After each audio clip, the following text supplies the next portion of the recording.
What are you making? Broccoli cornbread. Whose recipe is it? Beverly Cecrle. Well, my mother-in-law. It's nice. My late mother-in-law. My dear mother's making my mother-in-law's broccoli cornbread. By guess and by golly. By guess and by golly, she said. I don't know about that.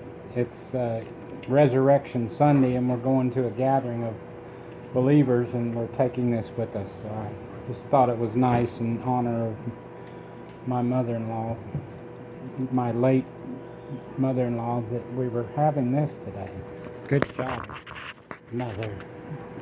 Oh, look at that. Fantastic. By golly.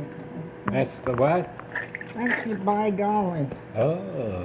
In other words, it's just guess how much. Don't pay any attention to that recipe right there.